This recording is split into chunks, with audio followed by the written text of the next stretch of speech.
ito, sasabihin natin kay Cayetano, bago ka bumaliktad, Cayetano, mag-hearing ka, tapusin mo. Lahat ng maris papatawag, tapusin nyo, marathon hearing. 3 araw, 5 araw, tapusin nyo. Dito kami taong bayan, hindi namin mapapasukin ng NBI, hindi namin mapapasukin ng polis, kahit magkamatayan, tapusin nyo yung hearing. Kaya ayaw nilang may makaupong Duterte, dahil baka mawala na talaga silang tuluyan sa Pilipinas. General Browner, sir, sana makarating ito sa inyo. Sinabi ng mga sundalo, brave soldier, lagi ka sa kondo ni Romualdez. Pakinggan yung mabuti, napaka-importante. Lahat ng senaryo, sasabihin ko sa inyo. Ito ang pinakamalungkot na Independence Day celebration natin. Bakit? Dahil nagse-celebrate tayo ng independence, hindi dahil doon sa mga foreign oppressor natin. Tayo ngayon ay lumalaban ng ating independence against sa kapwa natin Pilipino, yung mga nakaupo sa gobyerno. Yan po ang sitwasyon natin. Itanong nyo sa isip nyo, hindi nyo kasalanan kung bakit nakaupo sila. Hindi taong bayan ang nagupo sa kanila. Ang nagupo sa kanila, yung gayaan sa Comelec. Wala kayong kasalanan. Akala nyo lang binoto nyo sila, hindi.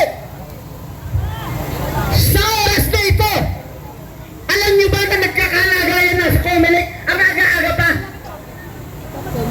Alam nyo ba nakaset up na kung sino yung mananalo sa 2028? Hinuhulma na nila. Ngayon, tanong, kahit sino pa sikat, kahit sabihin nyo si BP Sara, tanong ko sa inyo, sigurado bang mananalo siya sa 2028? Sigurado ba kayo? Hindi. Sigurado kayo mananalo siya na yung bayaan sa Comelec ng Ben? Gagawin nila lahat para hindi makaupo si BP.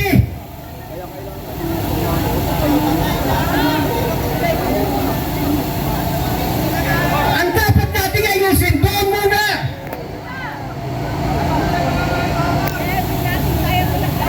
Nangangarap tayo.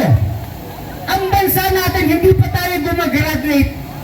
Doon sa senaryo na kapag kung gusto natin mabago ang bansa, kailangan magpababa tayo ng isang politiko, mag-approve ng panibagong politiko.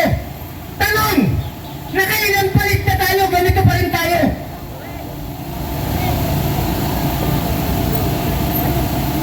Sabihin ko sa inyo, inamin na ni PP, hindi niya kayang baguhin ang bansa na siya lang.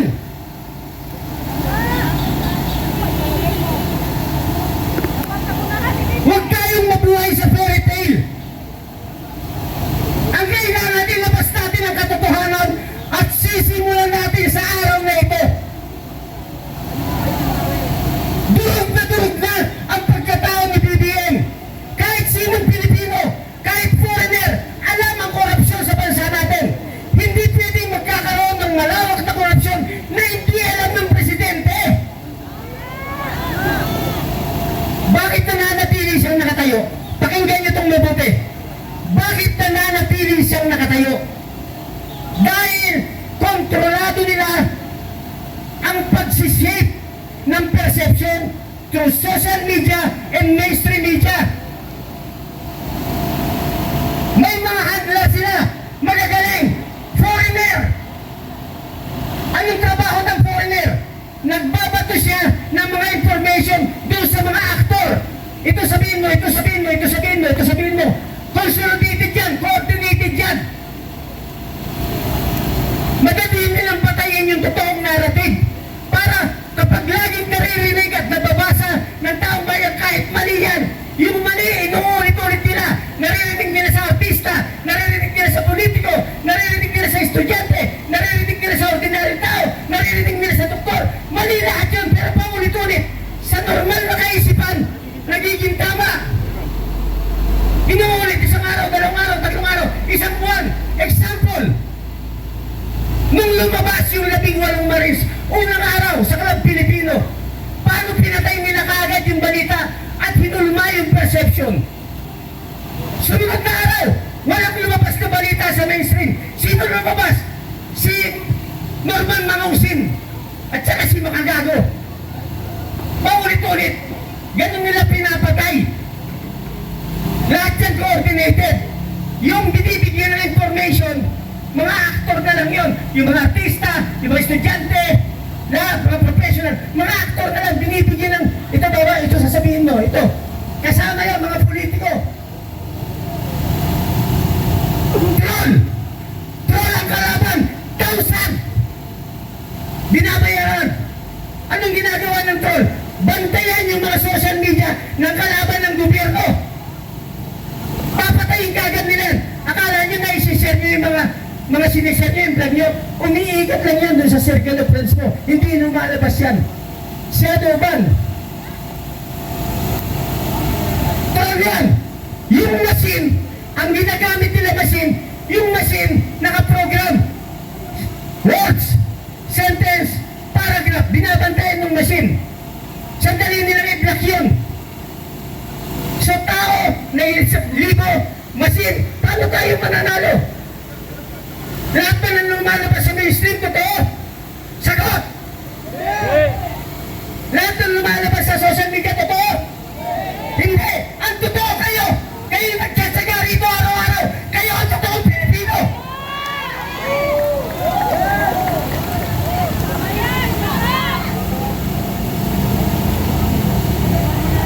Hindi mababago ang bansa natin pag hindi tayo nagsishare ng katotohanan. Dapat yung maintindihan, sumama kayo sa kalsada. Mas maganda pa nung wala tayong cellphone eh. Bakit? Pag sinabi mong punta tayo doon, hala, ang dami kalat punta. Kasi walang balita, nasa kalsada lang balita. Bakit hindi tayo dumadami? Kasi lahat nakabantay sa cellphone. Ang mindset ng karamihan, kukunti pa lang sila. Pupunta ako pag marami na sila. Eh, 1 milyon kayo, ganun ang kaisipan.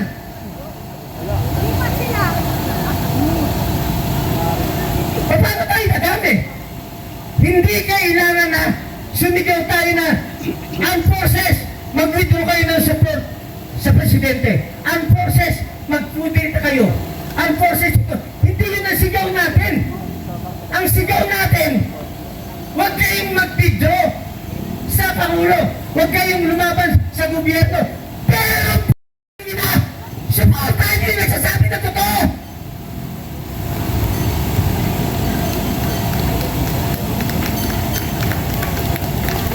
Ang bansa natin kritikal. Kapag hindi nagpakita ng pwersa ang taong bayan, walang susuportang pulis, walang susuportang military. Ulitin ko, kapag hindi nagpakita ng pwersa ang taong bayan sa legal na paraan, walang susuporta sa ating pulis, walang susuporta sa ating military. Hindi pwede silang mauna. Pero pag nakita nila, 1 milyong Pilipino, sumisigaw ng katotohanan, sumisigaw ng karapatan, sumisigaw ng kalayaan, susuporta yung mga yan. Bakit? Pagod na rin sila. Alam nila ang gobyerno ang mali, alam nila ang taong bayan ang tama. General Browner, sir, sana makarating ito sa inyo.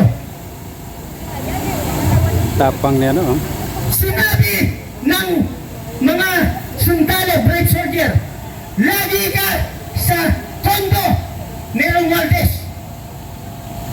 Kung may bitbit ka o wala, nasa iyon.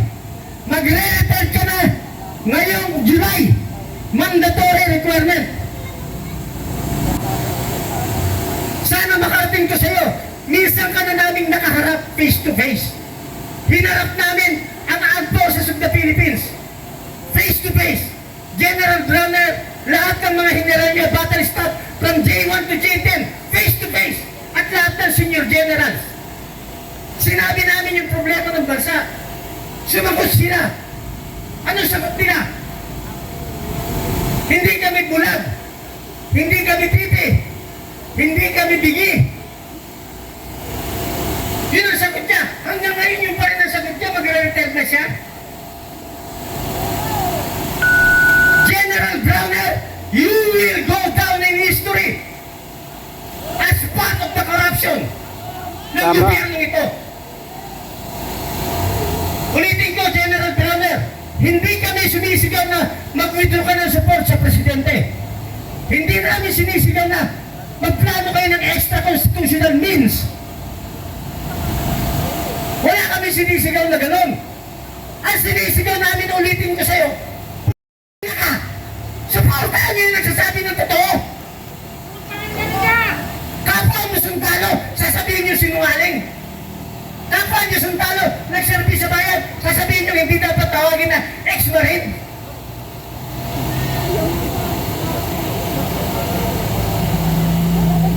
Yung mga kapatid nating pulis, minsan may friction tayo, botels.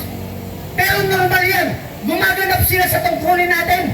Tayo sinisigaw natin yung gusto natin sa damdamin natin. Nautusan lang yan mga yan. Ang pinakadelikado, i-share nyo, pakinggan nyo.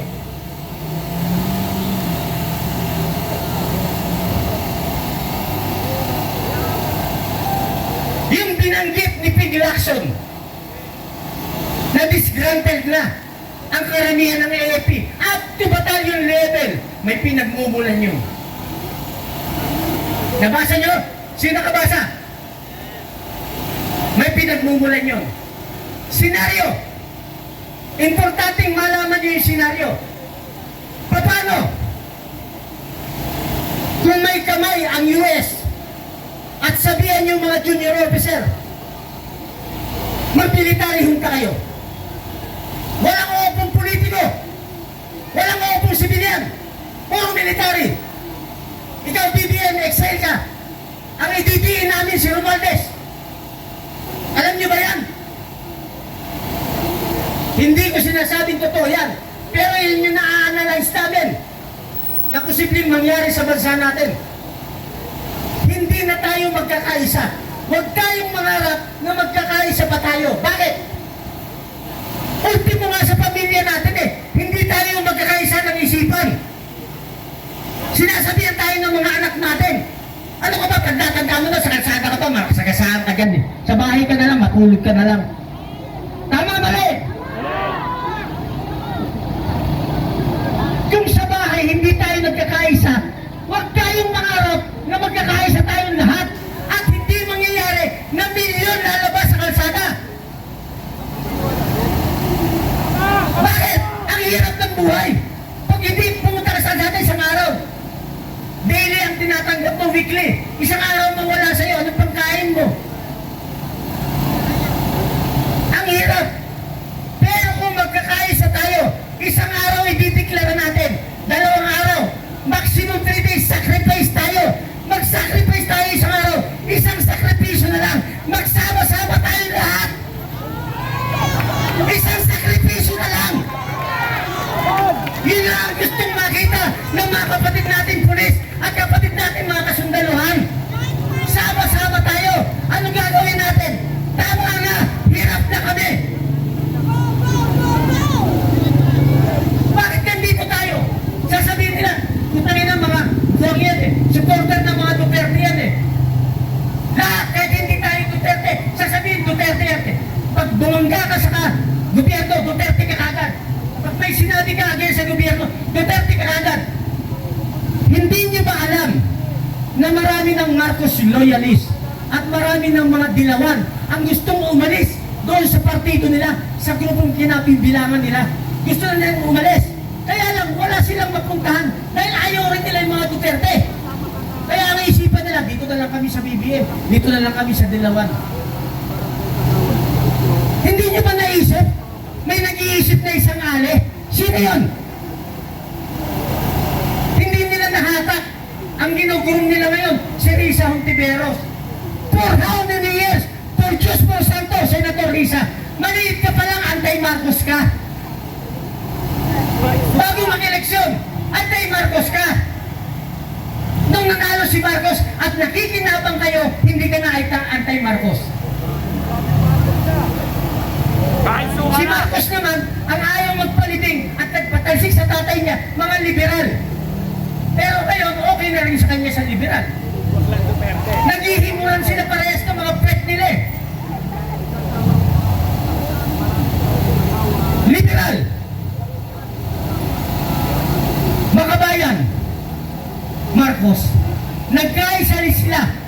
Ngunit ang mainstream media, hindi ko sinasabing bayaran lahat. May mga kaibigan ako sa mainstream media, mababait. Nagkataon lang na reporter lang sila, cameraman lang sila, hindi naman sila nag-decide. Pag nag-capture ito yan, dadalhin sa office nila, doon sa editor nila. Yun ang nagsasabi, huwag mong ilabas yan. Isplace mo yan. Bakit ayaw nila sa mga Duterte? Para maintindihan nyo. Dahil, nung panahon ni Digong, halos mabura na sa mapa ang liberal. Halos mawala na ang makabayan. Mga CPP and PNP, halos mawala na.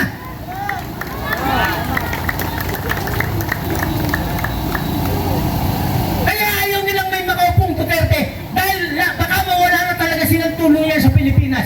Yan ang totoo. Kaya nagkaisa sila. Their only vehicle para makarating sa 28 election is Marcos. Kaya nakisakay sila ron. Ang protector naman ni Marcos laban sa mga Duterte para magprotektahan siya, gamit niya ngayon makabayan at liberal. Naintindihan niyo na po? Malalim ang problema ng bansa. Huwag kayong matakot kasi wala naman tayong sinisigaw na revolusyon, wala naman sedition. Although yung iba na, nagtataka nga tayo sa gobyerno ito eh. Pag nagsalita ka ng totoo, ikaw kakasuhan. Putangin na yung mga nagsisinungaling nagtakaw, walang nakasuhan hanggang ngayon. Tayo nagmamarcha dyan. Mapayapa, nagmamarcha. Wala naman tayo sinisigaw na anti-government. Nagmarcha, makabayan, ang laki-laki. CPP, NDA, ando pa yung banner nila. Kung hindi nila ina-aresto, harapan na. Bago ako magtapos, mga kapatid, ulitin ko, minsan lang tayo mabubuhay sa mundong ito. Minsan lang kayong mainstream media, minsan lang kayong mabubuhay. Kayong social media vlogger, minsan lang kayong mabubuhay. Mga senador, mamamatay rin kayo lahat. Mga congressman, mamamatay kayo. Presidente, vice president, lahat tayo mamamatay. Walang mananatiling nakatayo ito. Habang may hininga pa tayo, habang may pagkakataon pa, habang nagsasama-sama tayo, habang malakas pa tayo, mag-set tayo ng date, 3 araw lang.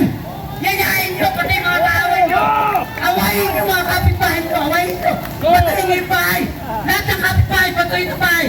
Putakin nito, sundukan tayo sa Senado. Doon kayo pumunta. Ayos ah. Go tayo! Go! O dinadami tayo. Simulan bukas! Gawin natin! 3 araw lang. Yayain nyo kahit kaaway nyo. Tapusin na natin ito. Kayo ang mag-set, hindi kami. Kayo ang mag-uusap kung kailan. Pag hindi natin ito tinapos, ang bansa natin mapupunta sa kamay ng foreigner at gagamitin tayong proxy war sa napipitong gera ng US at saka China. Magiging Ukraine tayo. Yun nagsasabi dyan ng mga sundalo, lalaban tayo. Sabi ng mga sundalo si Brownard, we are a high experience military. Punta kayo na, pati ako naniniwala.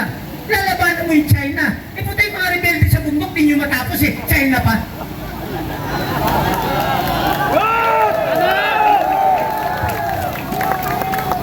God! Sa mga kapatid natin pulis, pasensya na kayo, minsan nagkakaroon ng friksyon. Ginagampanan nyo trabaho nyo, yung galit ng taong bayan nakikimkim. Gusto pakawalan. Nagagalit ang taong bayan, pagka mas kinakampihan nyo, yung mga bayan, yung liberal, yung Marcos, kaysa sa mga nagsasabi ng totoo. Sinong di magagalit doon?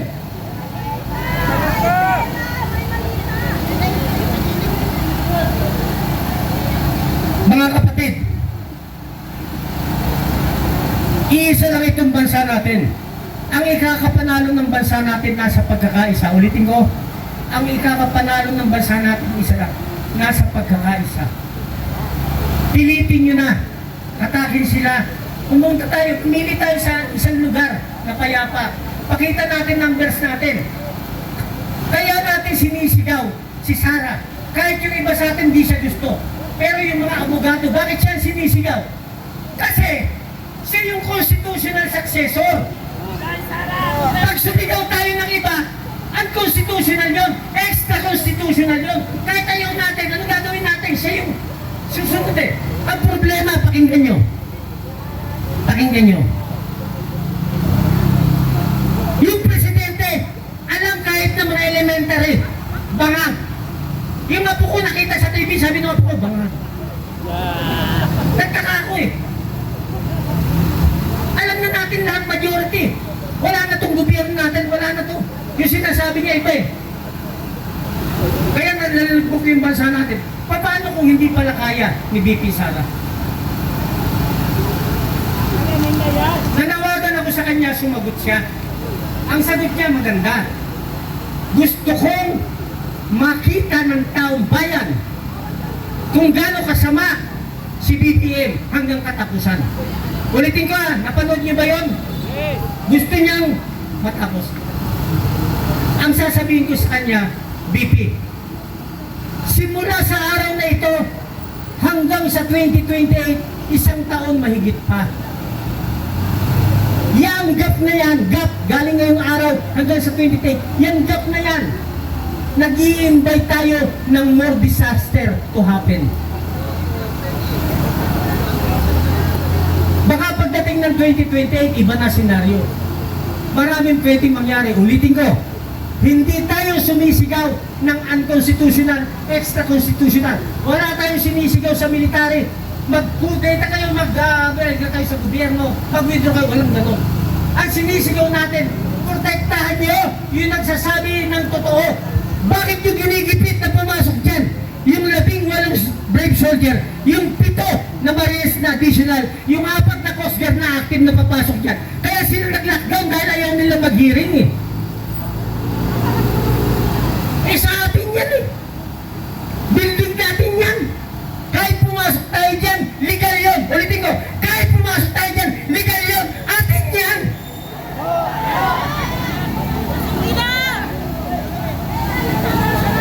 Kaya hinihikayat ko, milyon rito, kahit hindi milyon, 100,000.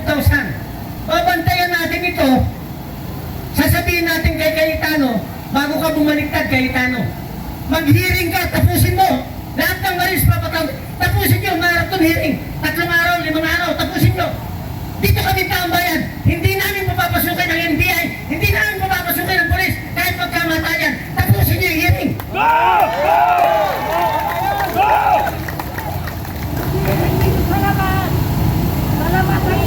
Magdasal tayo mga kapatid.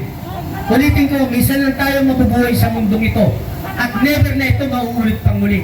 Kaya natin ito ginagawa para sa mga anak at apo ng ating mga kapulisan, para sa mga anak at apo ng ating kasundaluhan, para sa mga anak at apo ng mga demonyong politiko. Kaya natin ito ginagawa, hindi lang para sa atin. 3 araw ang hinihiling ko, mga kapatid. Mag-uusap-usap tayo, tapusin natin ang laban. Magandang hapon sa lahat. Hey!